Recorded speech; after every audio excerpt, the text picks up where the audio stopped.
o foco que a gente tem nos trabalhos, basicamente, é ter uma leitura geral das áreas onde a gente trabalha, uma leitura com todos os ingredientes, que isso significa os olhares que estão chegando de todos os profissionais possíveis. A gente trabalha sempre na visão multidisciplinar para ter todos os ingredientes para poder trabalhar consequentemente no território, né? A gente faz uma pesquisa bem aprofundada antes de trabalhar lá para ter todas as ferramentas, na verdade. A gente acompanha muito as ferramentas dos locais, né? Essa leitura, essa interrogação, esse interrogatório, né? Que, na verdade, a gente faz nesses lugares, faz parte dessa essa vontade para conhecer a identidade evolutiva que seguiu esse lugar, né? Então, a gente interroga a memória do lugar. Vou apresentar esse projeto está em Barcelona. Ele é um morro, né, lá em Barcelona.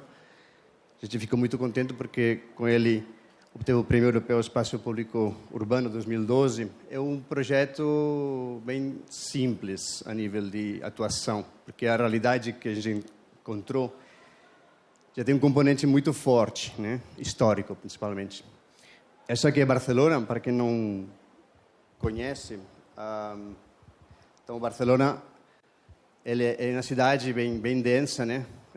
Ela é circundada pelo rio Llobregat, o rio Besòs.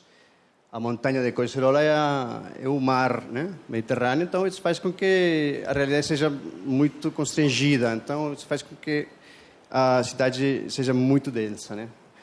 O projeto ele está nesse lugar aqui, do lado do Parkway, faz parte desse... na verdade, é o Parque dos Três Morros, né? Parkway, o Parque da Creta del Coll e o Parque de Guinardó. Então, o Morro da Rovira fica bem aqui. É um lugar incrível, no sentido que tem uma vista muito interessante perante a cidade. Você tem a cidade formal do Cerdá por um lado, e tem a cidade mais informal para outro lado, a cidade que foi crescendo para a montanha. Então faz com que seja um local bem interessante do ponto de vista de posicionamento geográfico na cidade, para entender como ela é. Daí, o que aconteceu? Tem vários episódios esse lugar que a gente quis recuperar conjuntamente com o Museu da História da Cidade. Tem vários momentos, né? Como eu falei, a gente quis assim consolidar um museu da história, museu aberto, né? Espaço livre como museu. Daí tem essas várias camadas, tem as camadas que vêm da Guerra Civil, então tem esse remanescente dos muros das baterias antiaéreas, tem os restos dos muros de pedra em seco que foram colocados lá pelas pessoas que estavam querendo obter um rendimento da terra, então da agricultura. E depois já tem a camada, digamos, de uma comunidade que aconteceu lá com 20 famílias. Isso foi assim, né? Finalizada a Guerra Civil, né? As baterias antiaéreas são abandonadas, né? No ano 39, essa era a realidade do local. E esse é o estado no qual se encontrava o lugar, né? Era um lugar assim, um secret spot, né? Ninguém assim conhecia, só pessoas do bairro. Também, bom, rolava um negócio assim, meio turbio, então não era um lugar assim muito conveniente para ser visitado. Mas o lugar é incrível, né? Então tem esse diálogo entre os muros, as pedras, bom, o que é o granito, exatamente, que vai aflorando no local. Daí acabou a guerra e aconteceram os barracos, né? Na verdade, os nossos barracos nas favelas tinham essa ideia, essa visão, na verdade, né? Os telhados com as pedras, né? Que está disposto a 360 graus, então os ventos são fortes, né? Então tem bastante semelhança com vários, né, lugares que a gente pode visitar atualmente aqui em São Paulo, né? lógico, o modus, né, operandi era feito através de animais, etc. E aí, como que a gente encontrou esse lugar? Esses barracos, quando as pessoas foram... Sim. Isso não. Não, foi um trabalho, pouco a pouco, de ir fazendo, né? Exatamente. Daí,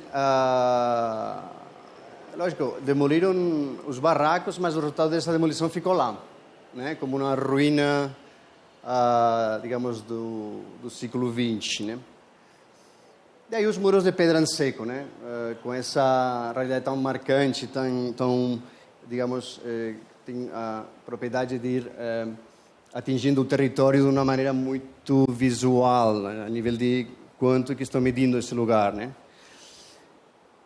Daí a proposta foi ir descamando, reconhecendo quais eram essas camadas históricas no local, qual é o remanescente de cada um dos momentos históricos que atingiram o lugar. Na verdade, é um projeto de mínimos, né, como podem ver. Se for falar, cadê o projeto, né?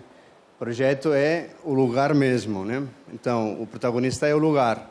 E aí, o que vai ter o protagonismo é, bom, lógico, tem que ter segurança perante quedas, etc. Mas, bom, o pessoal também não respeita, né? Mas tudo bem. Tem os caminhos, tem as iluminações. E aí, ir reconhecendo cada uma das camadas é umas placas que foram colocadas lá para ir falando da história local, né? Essa é a entrada principal. E aí, basicamente, essa costura bem sutil, né? Quase, tem um professor, o Elias Torres, ele sempre fala que o projeto de passar a vassoura, quase, né? E aí, pronto, né? O projeto está pronto, né? E aí, agora já está incorporado no roteiro de Barcelona para reconhecer o local e ter umas vistas fantásticas, né? Que realmente é impressionante, né?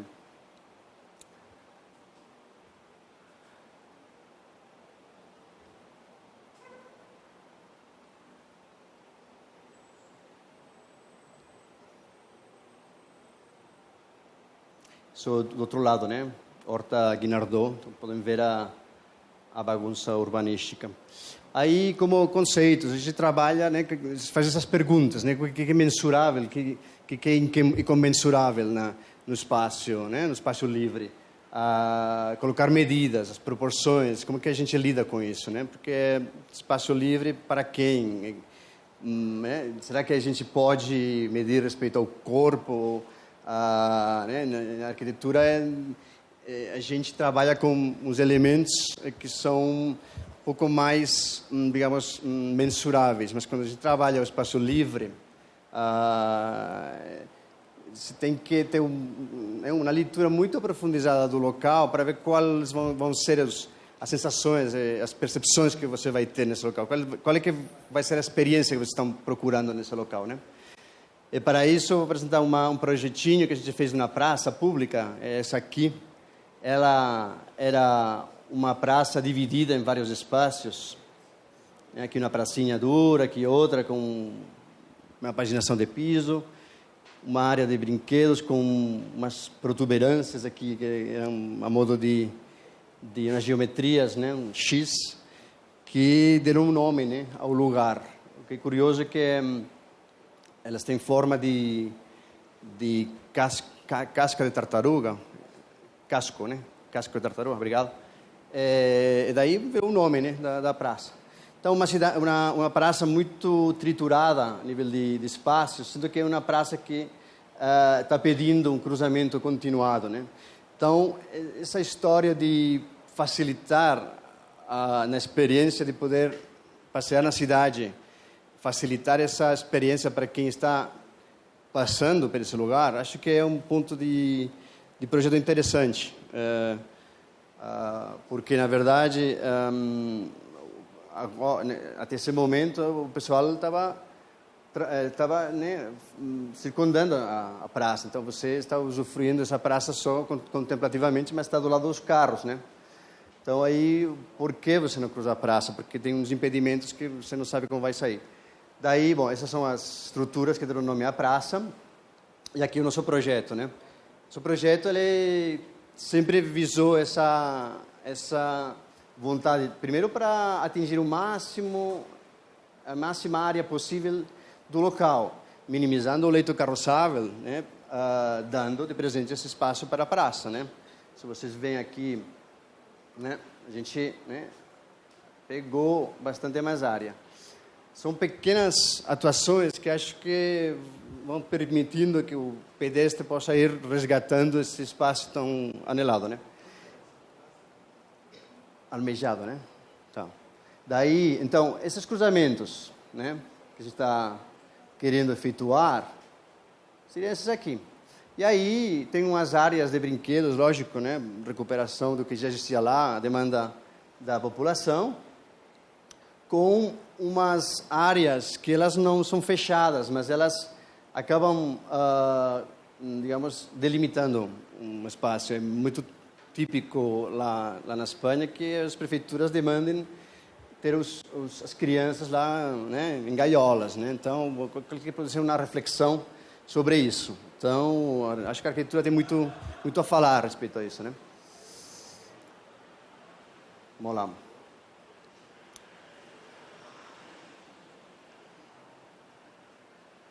Chico, tem brinquedos para jovens, brinquedos para mais molequinhos, né? Esse fechamento, né? Estão vendo que acaba sendo um fechamento banco. Aliás, lá é fechamento banco, jardineira, que já está dando um impedimento para, né, o pessoal ir embora, né?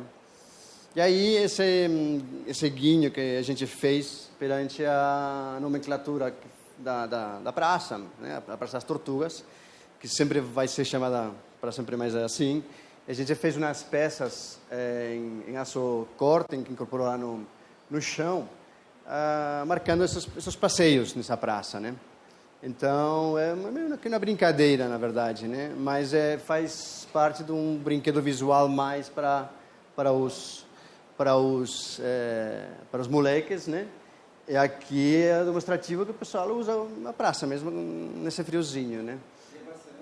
Não, isso é Igualada. Exatamente. Daí, essas interfaces, né? Tem muitos pontos de encontro nas cidades de sistemas muito variados. Esse aqui é o Parque de La Clota. Ele está num limite bem determinado entre a realidade de Sabadell, que é, na verdade, a cidade e o campo agrícola. É Sabadell, exatamente. É um local onde tem um rio, o Rio Ripoll. Ele é um rio submetido a regime, né, torrencial, então ele faz com que quando chove ele erosiona o local de uma maneira muito agressiva, né? Então faz com que tenha uma divisão territorial muito grande um lado do outro. Historicamente é um local, esse rio, onde na nossa pequena revolução industrial textil, nos anos 50 e tal, foram se implantando assim, indústrias, né? Claro, o rio, né, tudo leva, né? Você pode jogar, né, todo no rio, que o rio todo leva, né? Daí que falava da característica, né, no território, né, na geografia, ele apresenta uma vala impressionante por efeito dessa erosão que a própria característica dele apresenta. Até o ponto de, estão vendo aqui as pirambeiras, os barrancos que acontecem lá, barrancos que eram usados para morar, né? Que nessa época tem muita imigração do sul da Espanha.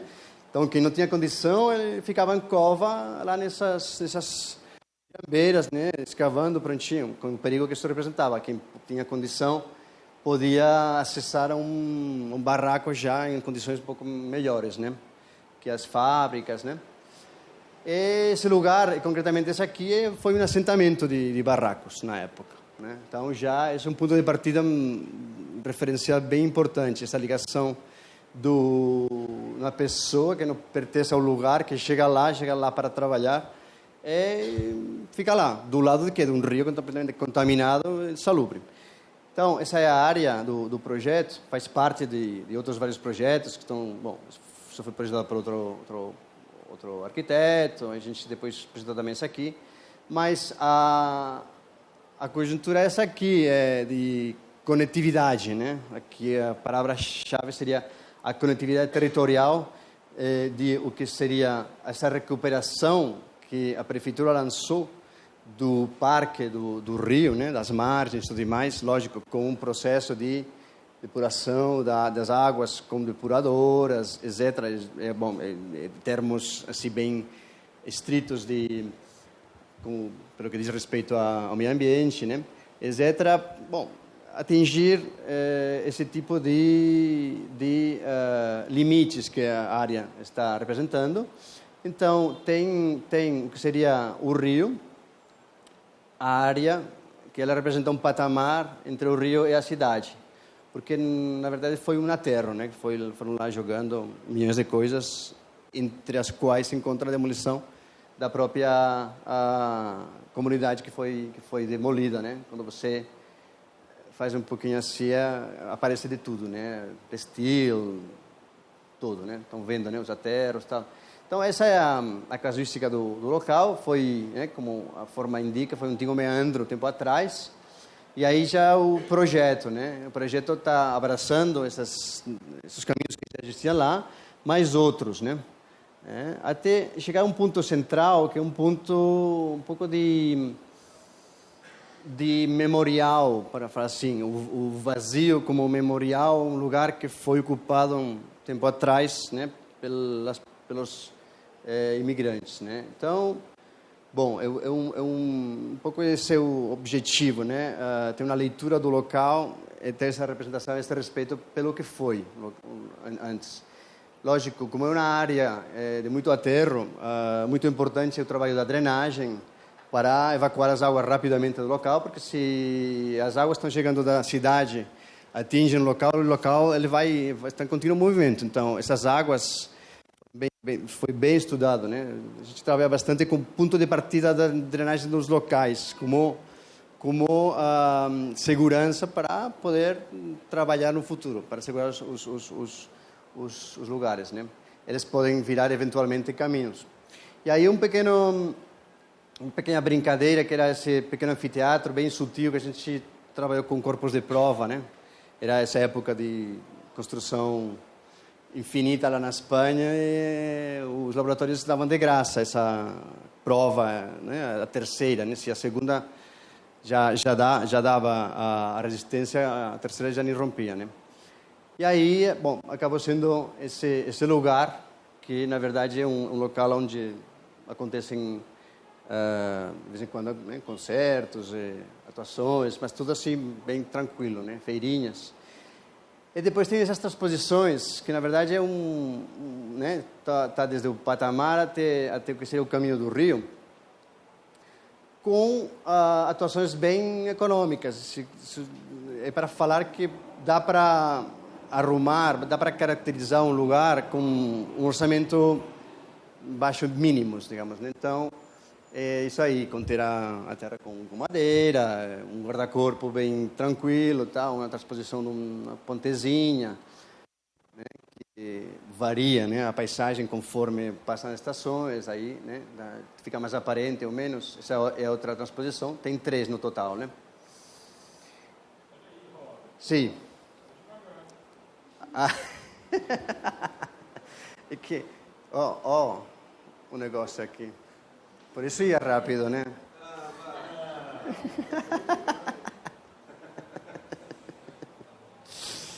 Não, mas então essa transposição aqui, ela é lógico, essa aqui é só essa super. Exatamente.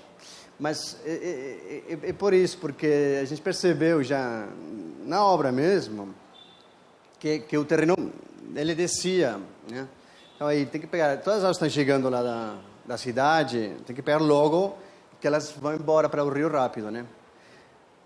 o anfiteatro, assim, né, de corpos de prova, ele pode ir, né, assumindo essas eventuais diferenças, né, mas... E daí também tem o canal dos regantes, tem umas hortas também no parque, né, que também foram trabalhadas, isso no projeto tudo do rio.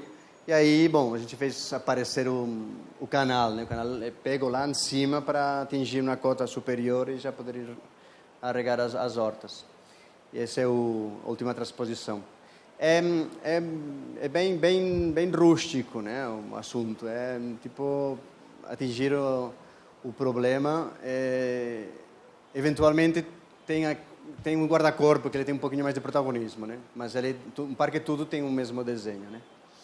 Daí esse é o resultado, que dá para apreciar bem o que significa as margens do rio, essas transposições, dá para ver elas aqui bem, né? Tá aqui e lá. E aí o parque, que é um patamar perante a cidade, né? A cidade que de repente já começou a construir as moradias com fachada para o rio. Então, é aquela operação clássica de resgatar a fachada para o rio, né?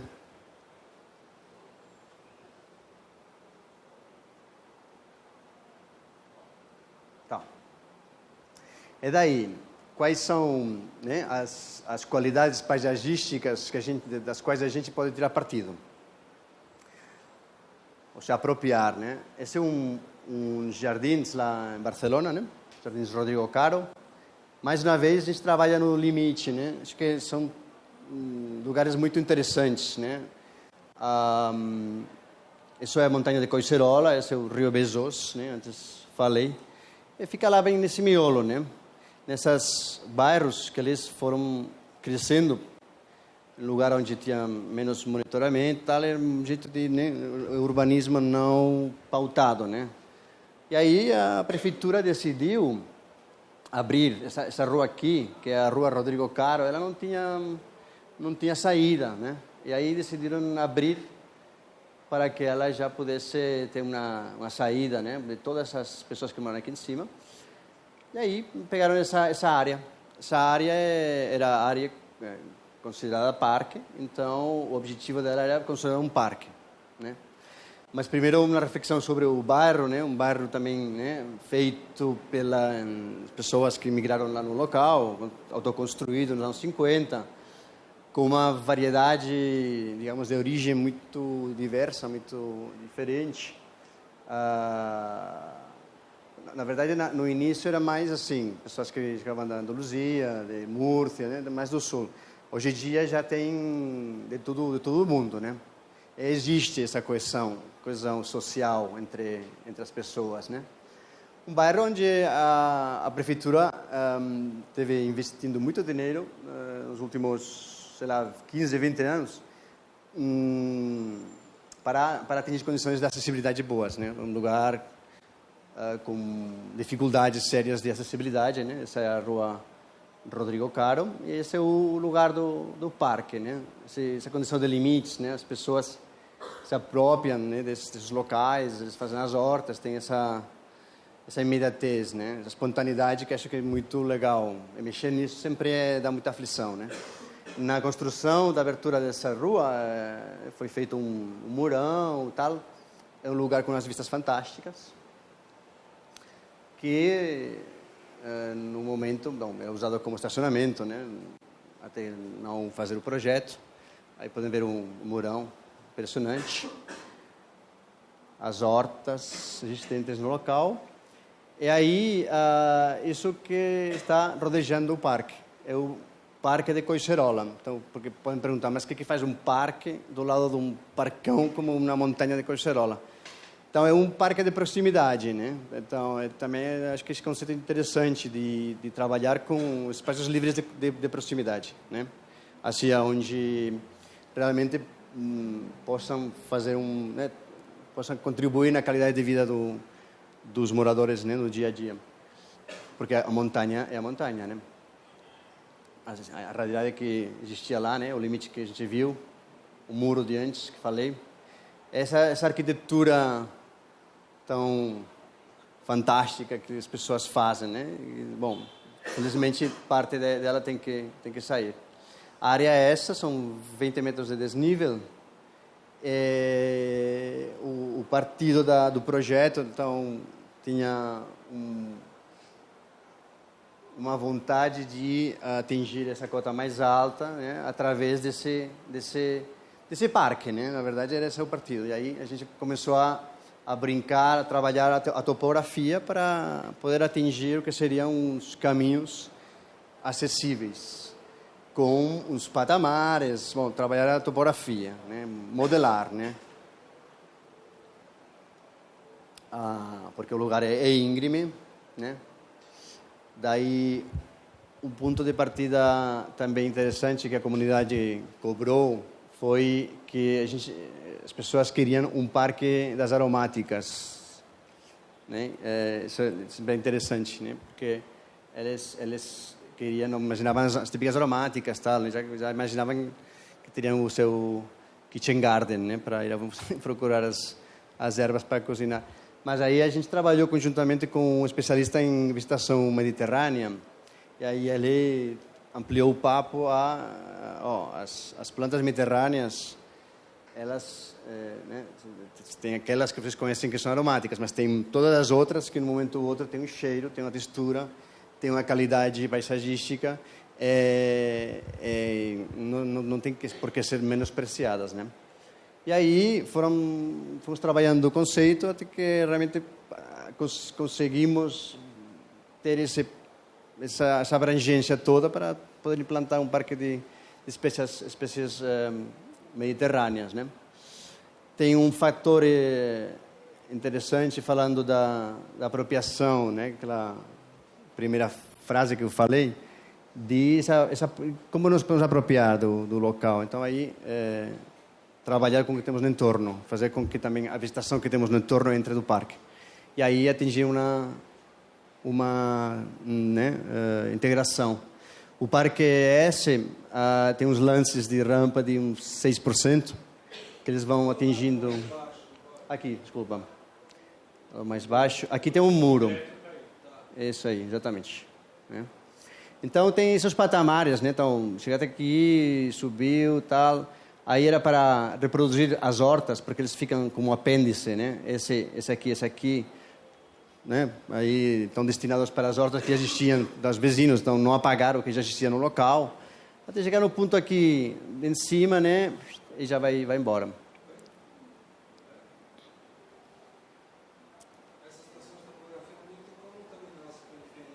Pois é. Esse parque em concreto motivou o estudo lá do parque lá em Paraisópolis, por exemplo. Aqui é um estádio bem recente de plantação, né? Dá para ver um pouquinho, mas aqui já é um espaço um pouco mais avançado, onde as plantações, a vegetação, vocês podem ver que tem as árvores que saltaram. Então, daqui a pouco já vai ser como um contínuo. No entanto, bom, o gradil está lá, mas o gradil foi trabalhado de um jeito para poder ter essas penetrações, né, essas relações interespaciais. Tem uns bancos que apareceram lá que não tem nada a ver com o lugar, mas a gente quis trabalhar com açocortem, com essa cromática que também vem do bosque, né? Então, bom, são coisas que vão aparecendo, né?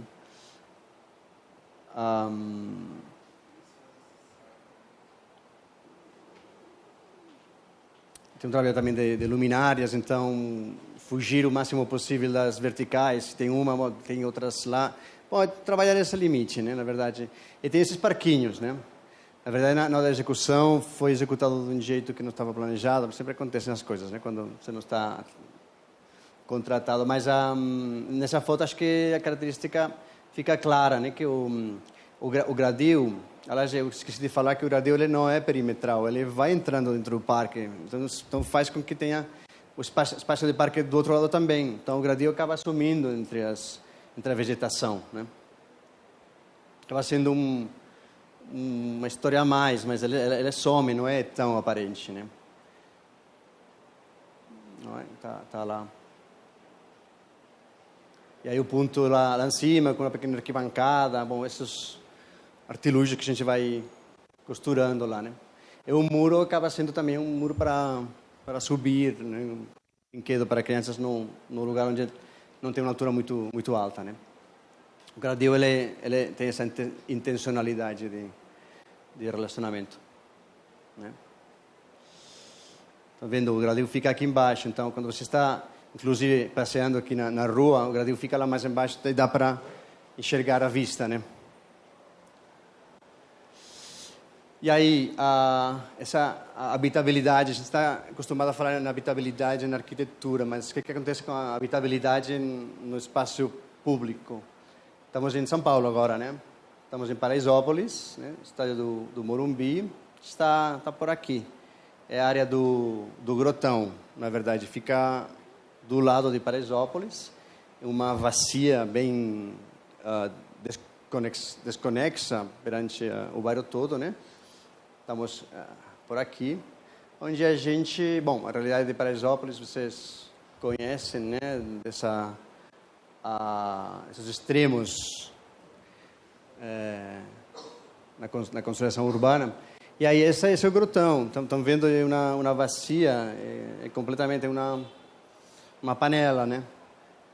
Com uma área que era essa aqui, com iminente risco de queda, né? Já foi removida antes, né? Foi removida, foi recupada, depois queimou, depois foi recupada de novo. Então, tem todo esse histórico de dinâmica que vai acontecendo. Essas são fotos já da remoção, para que vocês possam também entender a dimensão, digamos, do desafio topográfico que a gente achou. E aí um pequeno primeiro esquema do projeto. É um projeto, esse aqui, que ele tenta ter a vocação de ir costurando o local. Ele vai atendendo o limite que vem das vielas, etc., da comunidade, e vai tentando também dialogar com a nova realidade das novas moradias que estão construídas do outro lado, né? A prefeitura abriu essa via lá na cota mais baixa lá do Vale. Tem um projeto do Urban Think Tank para a Casa da Música aqui. O pavilhão do Ciro, né? E o Ruben aqui. E aí tem essa praça, passeio, parque, que acaba estando nesse local aqui. Um local quase impossível, né? Na Pirambeira impressionante. Que ainda não tem os prédios, mas aqui já aparecem, né? Então, estão em construção. Esses são os CDHU. E aí esse é o desafio, que a gente trabalhou desse jeito, né? Esse jeito vem determinado por vários fatores. A decisão de não limitar a intervenção, senão essa intervenção acaba se extralimitando, ela vai atendendo às diferentes demandas que o local está cobrando, na verdade, né? A gente foi contratado para fazer um parque. A gente falou, não, a gente não faz um parque, a gente faz uma praça, né? E aí pula o assunto do gradil. Não, uma praça com gradil não dá, gente. É uma praça, né? É uma praça que vai servindo, uma praça feita de várias praças, porque cada patamar representa uma praça no caminho todo. Exatamente. Então, também tem aquele jeito de ver, de ficar esperto em como você batiza as coisas, porque é impressionante quando a gente batiza os lugares que não têm uma característica muito definida, que não parecem algo assim muito evidente que vai ser repetido na cidade, são vocês que vão ter o poder para batizar o lugar. Tanto é assim que tem uma anedota, né, que num momento dado falamos que era o parque sanfona, né? Porque é um parque que ele vai se adaptando a cada local. Quando você vê ele em planta, ele acaba sendo uma sanfona, né? Daí, quando eu fui fazer as reuniões sucessivas e tal, eu falava do Parque do Grotão. O pessoal falava, o que é o Parque do Grotão? O Parque Sanfona? falei, nossa, e aí ficou esse nome, é muito, bom, é fantástico, né? Porque vai interessante porque vai caracterizando também as coisas, mas por acaso, né? Bom, e daí, só para acabar essa diapositiva, obviar o que seria a calçada. Aqui embaixo vai ter calçada, mas ela larga, né, em pontos determinados. Essas rampas vão tendo esses patamares que vão atendendo aos diferentes níveis da cidade, né, da comunidade nesse ponto aqui, e os outros da nova realidade, né? Na verdade, aí não tem muito diálogo, mas tem esses mirantes para lá. E tirar partido de eventualmente espaços que possam ser resgatados para colocar equipamentos, como esse centro social cuja cobertura é uma praça, né? Ou uma lanchonete que fica aqui nesse patamar, etc. Né? Essa mistura entre urbanismo, arquitetura, cidade, acho que estamos num papo que acho que não dá para, né, desgregar uma da outra. Depois, a gente está trabalhando com bioengenharia, com muros de terra armada, né? E alguns que não dá para fazer, tem alguns muros, tal, mas aí, bom, é aquela coisa de ativar oficinas para grafites, etc., né? Bom, algumas imagens um pouco mais de perto, mesma coisa, mas na verdade, bom, esses escorregadores, né? O parque, a praça mesma, ela integra, né, na sua estrutura de conectividade, os escorregadores para a molecada com a escada do lado, né? Falando de proporções, falar de um passeio marítimo lá em Sitges, lá do lado de Barcelona. O projeto iniciou as obras, mas hoje me informaram que já estão paradas. Estão paradas. Parou tudo. Estão paradas. Esse assunto da terra armada vai com... Então, ele só é consolidado com a vegetação que você planta lá. Porque você trabalha com malha de coco, né? Malha de coco é aquela coisa, vai sumir conforme as raízes das plantas vão poder consolidar a terra. Bom, tem um ponto delicado que precisa, né? Se o lugar fica abandonado, eu não sei o que vai acontecer lá. Não sei o que vai acontecer. Então, a praia é essa aqui, é a praia dos pescadores, né? Fica extramuros, estão vendo a porta de entrada na cidade nobre. E aqui as casas de pescadores. Então, esse foi um concurso que a gente não venceu, mas eu acho que é interessante, falando em proporções, porque é muito interessante como você pode trabalhar o corte dos lugares e aí realmente perceber como são essas proporções que queremos atingir com os diversos patamares, né? O patamar mais urbano, o patamar de lazer e aí a água tem essas três camadas, né? Que agora é assim, né? Com o passeio que fica aqui interrompido pelas escadas, tudo mais, os carros estacionados olhando o horizonte, né? Poderia ser assim, né? Aí com um trabalho de limite, mas não é um limite impositivo de murão, né? É um limite que ele pode ir variando no tempo, né? Pode ir flutuando esse nível de areia conforme as tormentas que podem ir acontecendo. Lugar de rampa, de sentar, de subir, de estar. Cada um se coloca lá do jeito que cada um quer, né? Também tem aquela coisa de a gente colocando um banco no lugar, está determinando, tem uma responsabilidade porque está determinando já um lugar onde o pessoal vai sentar para olhar. Aqui não, aqui é livre, né? E aí esse seria outro lado, né?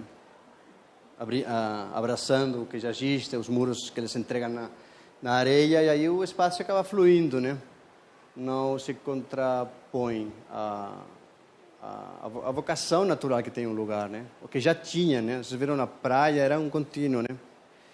E aí desde os terraços poder enxergar o mar, né? Os carros já podem estacionar em outro lugar que tem espaço, bom, aquela coisa dos horários, né?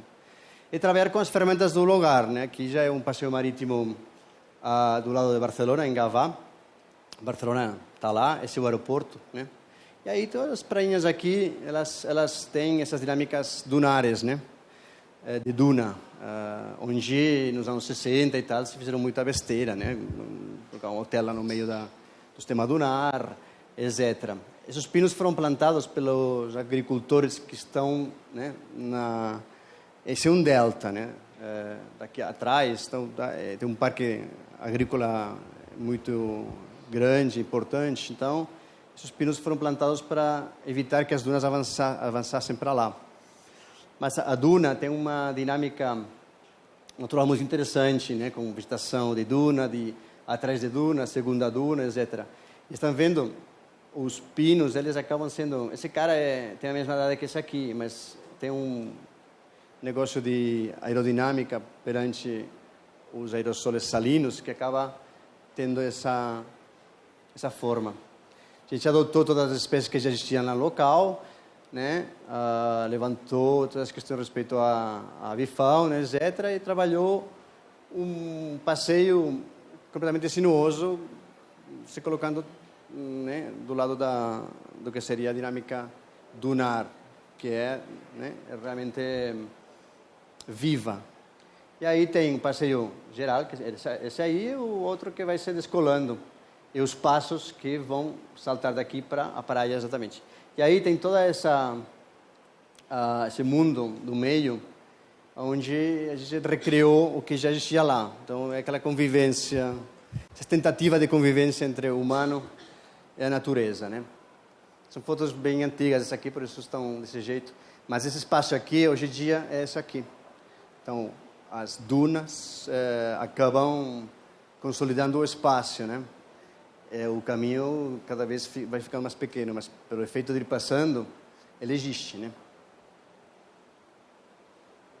A vegetação acaba tomando conta, né? E aí, essa clausura do lixão também diz respeito a essa modelagem do território, né? Que a gente começou trabalhando aqui, recebendo esse lugar. É um platô imenso de uma clausura de um lixão, e tínhamos X metros cúbicos de terra para trabalhar. Tinha que virar um parque, na verdade, né? Aí, trabalhando o que poderia ser um eventual gesto que faz um caminhão quando chega lá e joga a terra, poder ir consolidando umas dunas. Não é por acaso o feito das dunas criadas artificialmente, porque elas podem, a texturização do território pode ir sendo um lugar para ir atrapalhando sementes, né? Porque está em um local que tem 360 graus, né, de vista ao redor, né? E aí a gente foi modulando o território com as dunas que partiram dessa formalização geométrica, na verdade, né, atendendo a acessos, tudo e mais, uma plantação de pinos pequenos, uma hidrossembra, tudo e mais, e acabou sendo isso aqui. É um parque super rústico, onde principalmente tem muitas pessoas que vão lá passear os cachorros, né? Porque tem muito espaço livre, então pode ficar lá em cima olhando o lugar, pode ficar aqui mais resguardado do vento. Então, essa texturização do território, ela pode ficar né, do lado do projeto. Daí agora eu vou apresentar um concurso que a gente também fez, mas não vencemos. Temos uma menção honrosa pelo paisagismo. É no Prat de Llobregat. Estamos de volta em Barcelona. Estão vendo o rio Llobregat, um delta que ele mesmo criou, o que falava do parque agrícola, né? A prainha que falei está bem aqui é a faixa dos pinos plantados, né? O aeroporto, eles querem crescer para lá. Essa é a cidade del Prat, né? Barcelona fica aqui. Então, bem pertinho. Essa área aqui. Daí tem uma reflexão territorial de macrodrenagem muito grande esse projeto, porque esse rio, quando ele enche, pode atingir a cidade, não só as cidades, também o aeroporto. Então, básico, estabelecer uns critérios de infraestrutura potente, de formalização de diques para evitar essas enchentes. Esse é um ponto número 1. Depois tem algumas outras, digamos, tem uns canais, tem uma certa estrutura que chega do parque agrícola, que ela vai passando, mas que está sometida a umas esclusas quando tem enchente e tudo mais. Tem tecnologia. E aí, o partido de projeto acabou sendo, se aqui temos, na macro, temos um parque ao redor de Anhelo, né? Parque agrícola, parque, não falei disso, mas tudo isso aqui são antigos braços do rio, então é área medioambientalmente protegida. Tem o Parque do Rio, aí já, esse seria o anelo grande, a gente estava querendo fazer um anelo menorzinho, já englobando a cidade do parque, essa, mais ampliação da cidade, que pretende ser essa aqui. Esse lugar tem uns traços que estão já vindo dessa realidade agrícola. Tem as casas dos agricultores, tem toda essa realidade que a gente quis incorporar nessa nova cidade. Você fez um trabalho topográfico para trabalhar, mais uma vez, o que seria não só a presença dessas marginais ao redor, bom, essas vias rápidas e tal, para trabalhar acusticamente o local, mas também para trabalhar a drenagem, porque estamos um de alta bem plano. Aqui, esse plano está querendo falar essa adoção dessas traças que estão chegando do histórico do local, como esses canais, né? Esses caminhos, todos os caminhos viram ruas na cidade. Aí já tem um cálculo das bacias da cidade. E a drenagem é atingida de uma maneira muito superficial, quer dizer, em superfície.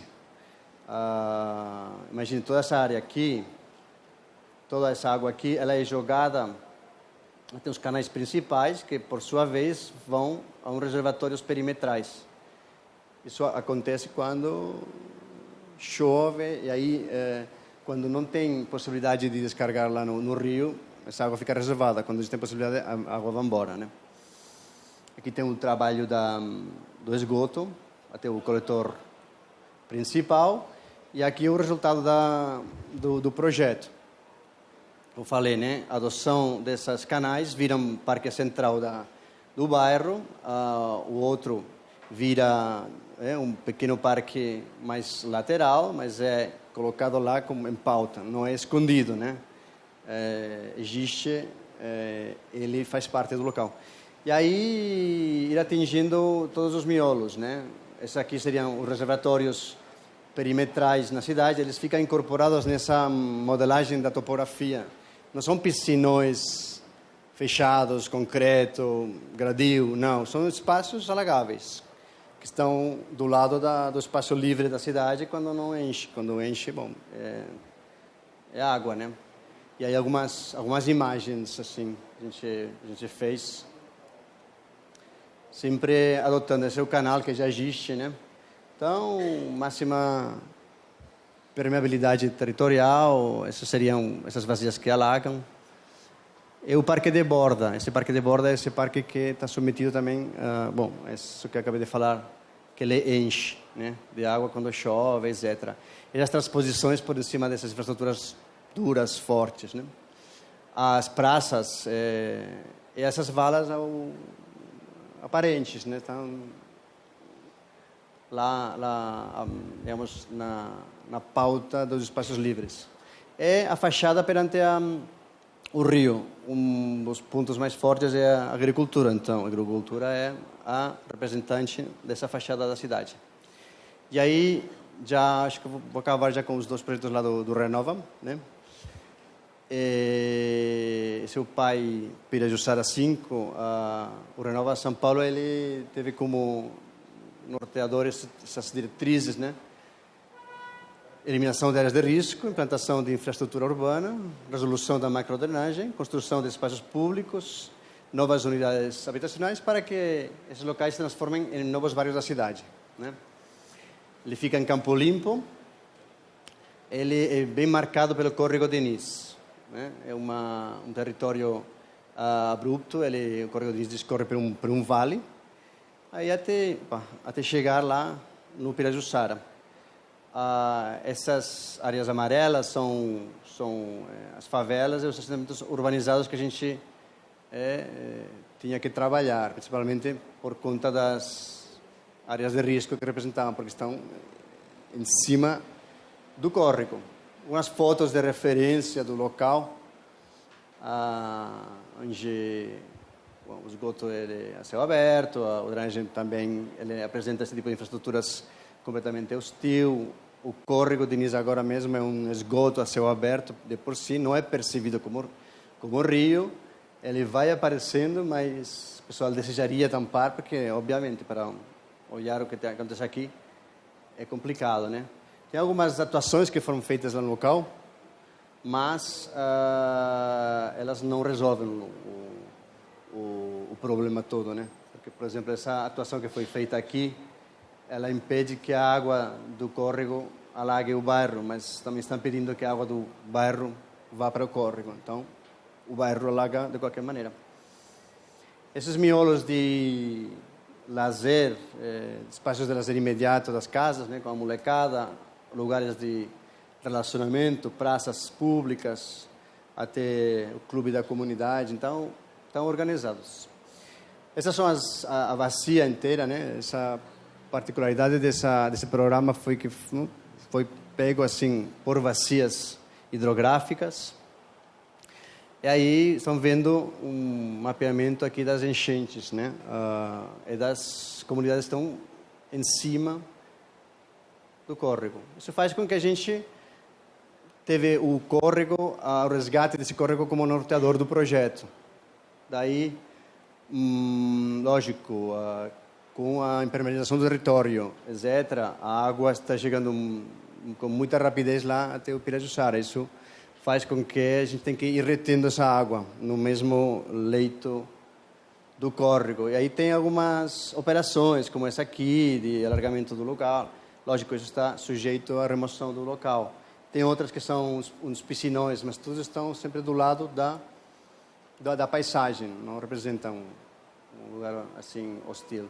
Umas perspectivas que a gente fez para o concurso, com parâmetros que vão se repetindo nos projetos de minimização do leito carroçável, consolidação de calçadas, porque o pessoal vai pelo asfalto, trabalham com bioengenharia, né, a nível de pequenos diques, mas sempre do lado da bioengenharia. E aí, operações de redução de velocidade dos carros, esse parque central, que é um parque que ele alaga quando ele precisa, né?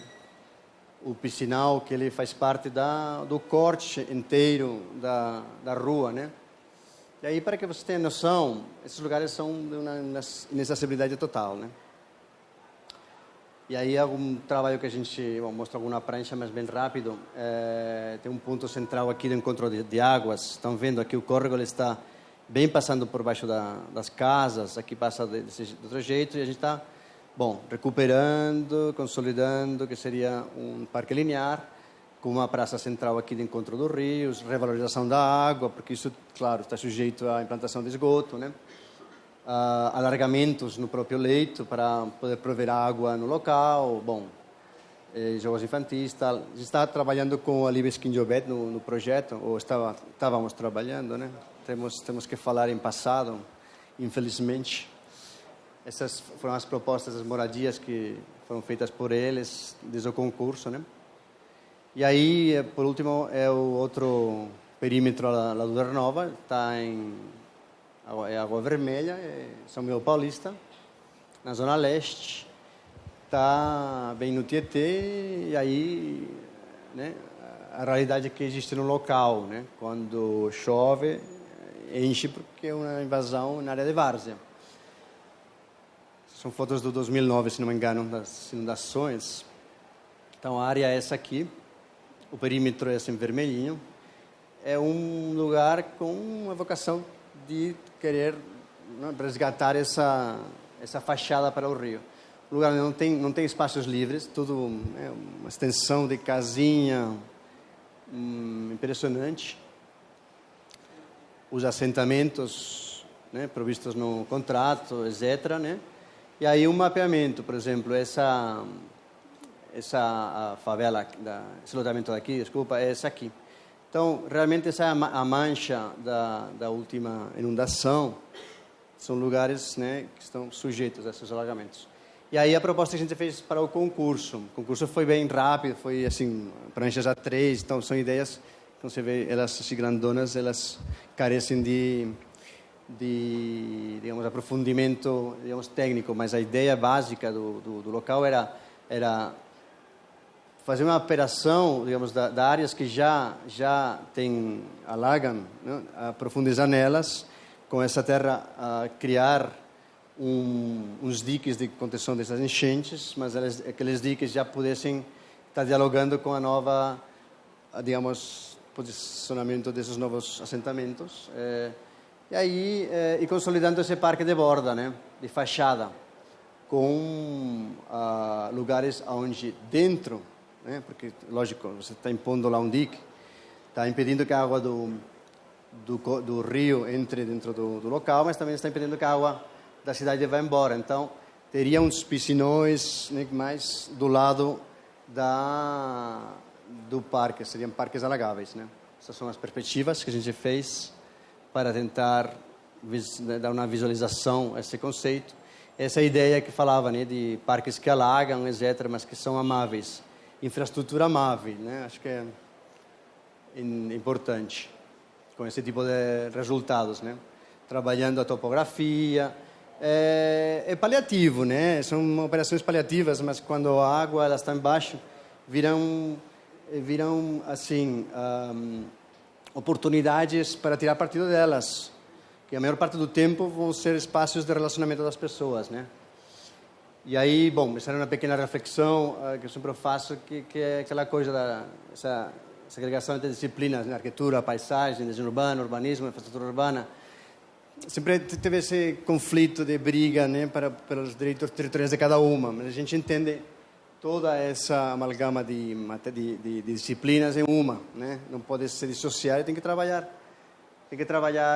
conjuntamente, como esse exemplo que a gente fez, bem humilde, de uma casa de bombas em um parque que ele vira mirante, né? E na verdade faz parte da pedagogia ambiental até, né? Para que serve uma casa de bomba, não? Para bombear essa água que está chegando daqui da depuradora até lá.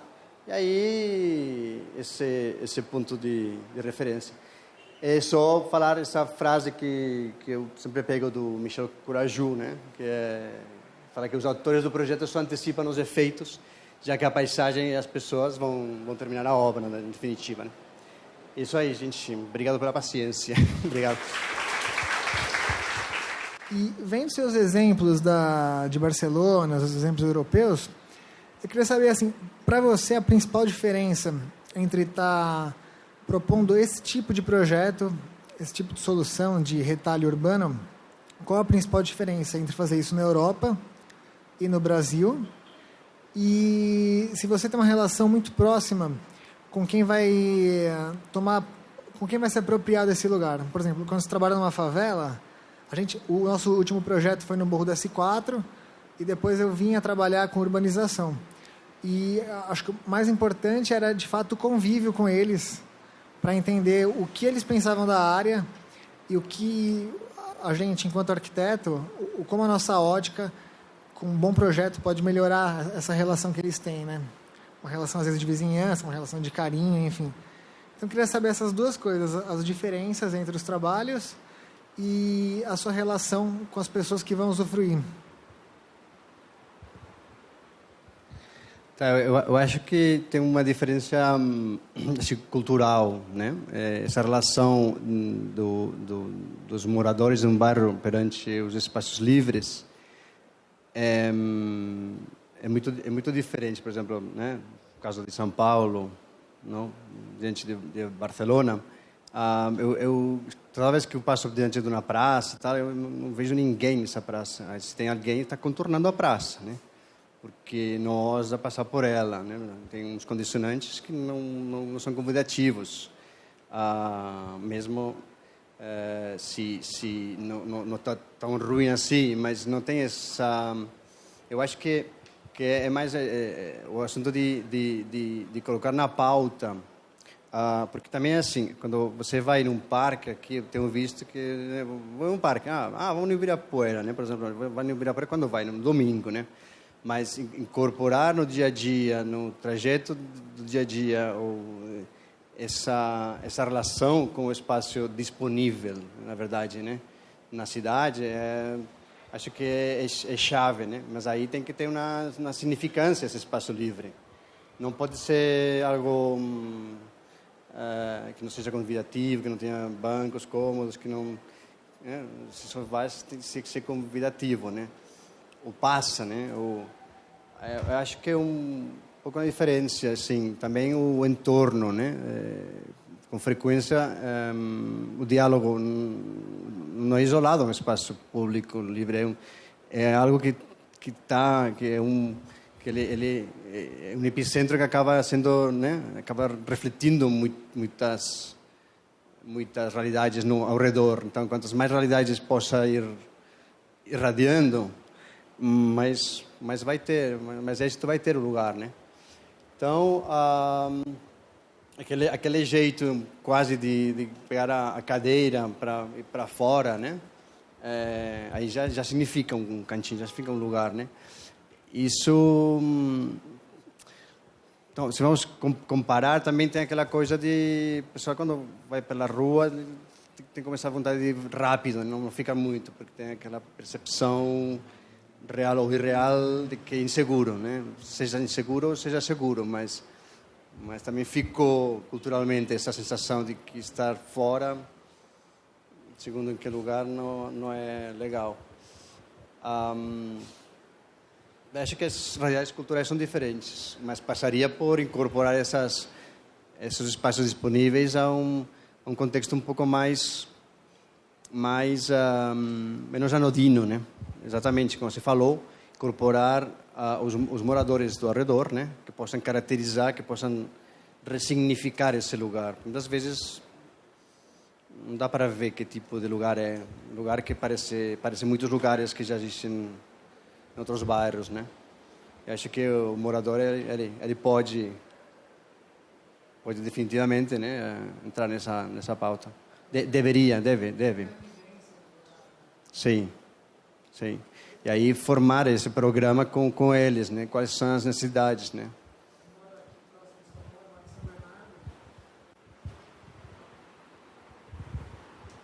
E vejo a dificuldade que é para as pessoas se apropriarem de alguma situação lá. No escritório, a gente projetou por fazer para a prefeitura, enquanto proposta, uma revitalização de um canteiro central, que tinha ciclovias, enfim.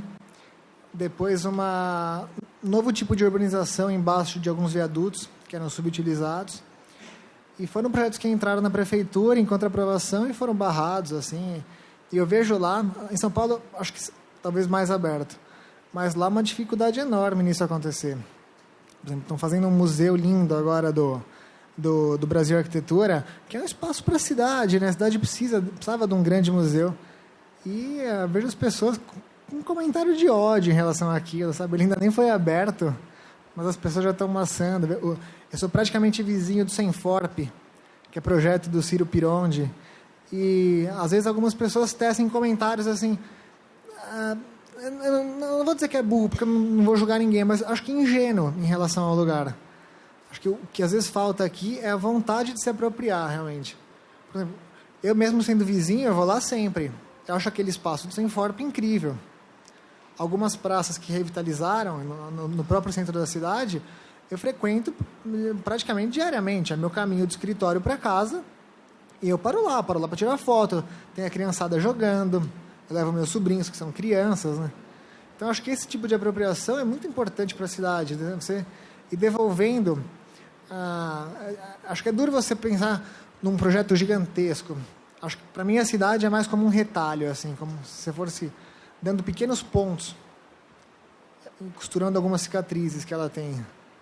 Acho mais fácil do que você pensar numa visão, talvez macro disso tudo. A visão da cidade... Por incrível que pareça, né? Parece um paradoxo, uma cidade tão grande e eu achando que o retalho tem que ser quase que mínimo para ir voltando, né? Como um processo. Acho que é isso. No entanto, eu vejo que tem iniciativas muito legais nos bairros, né? Porque como são lugares onde ninguém intervém, então a população está intervindo, né? De uma maneira espontânea. Acho que está rolando uma questão muito legal, assim, de se sentir, né, não proprietário, mas usuário desse lugar, e por isso poder intervir nele, porque ninguém mais está intervindo, então, né? Então as pessoas estão recaracterizando esses lugares pouco a pouco, né? Então acho que é interessante.